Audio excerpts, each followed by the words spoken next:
course, a happy Eid, and hopefully we get to see him again here on Good Morning KSA soon. But for now, sir, wishing you a good day and thank you for your time here.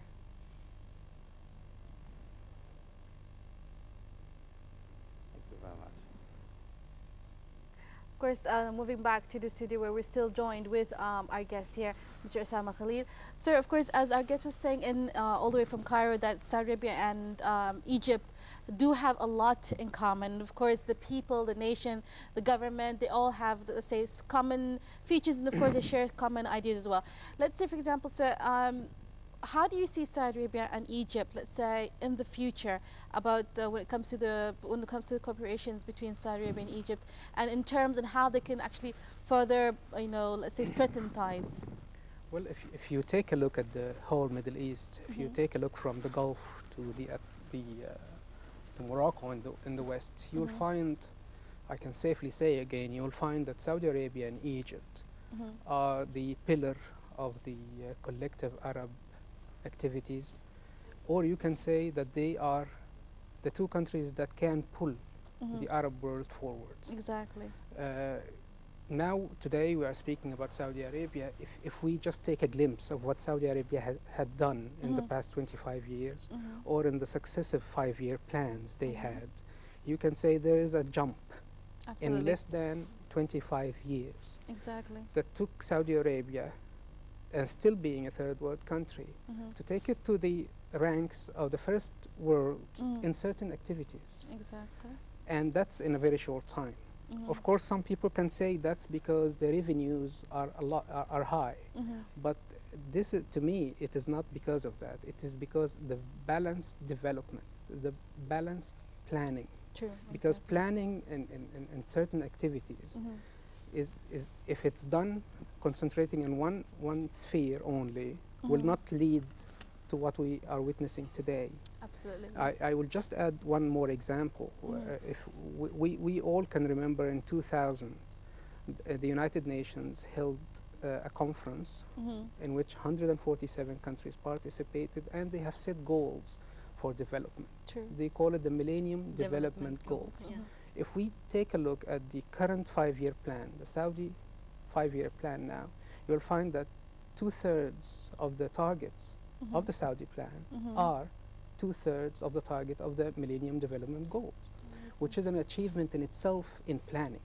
If we are evaluating the planning here, so when a country is going along with what the world is wanting, this is an achievement in itself.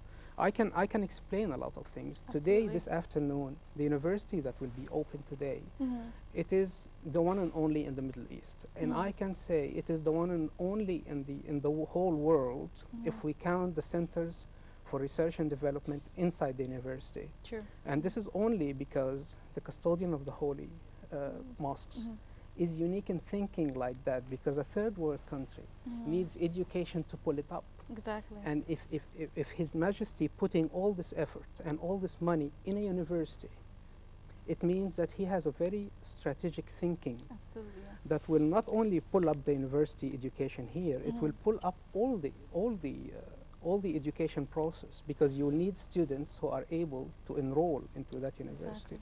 And the examples are too many.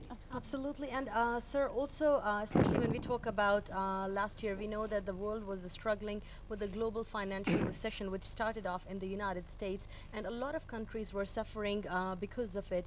But we saw something very unique here in the Kingdom of Saudi Arabia, that at the time when the budget was being allotted for this fiscal year, it was a shock to everybody, and a lot of people in the different parts of the world took interest in the budget of the Kingdom of Saudi Arabia, because last year was the biggest budget. I mean, the budget for this year was one of the biggest budgets in Kingdom's own history which was ever announced, and a large portion of it, or most of it rather, was dedicated only to education and educational institutions. So this shows the custodian of the two holy mosques vision that he wants to invest in people. He wants to invest in his people, and he wants to create centers of excellence here within the Kingdom of Saudi Arabia, as R&D, research and development, is something which is very, very new still in the Middle Eastern Peninsula when we talk about it.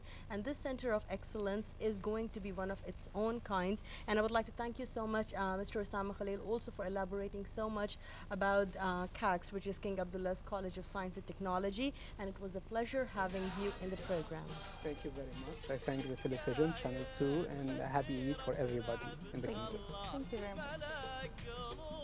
And well, dear viewers, with this, we are going to move on to a short break. So stay tuned to your program, Good Morning KSA, where we are celebrating the 79th National Day of the beautiful Kingdom of Saudi Arabia. Stay tuned, as our live broadcasting is going to continue, in fact, throughout the day, celebrating this beautiful day, this beautiful event.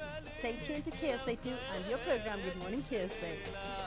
له العهد والوفاء منا قايد مسيرتنا عبد الله. The United Nations Annual General Assembly takes place in New York City this month. World leaders will have a lot of heavy issues on their plates to discuss: the Arab-Israeli conflict, the global financial meltdown,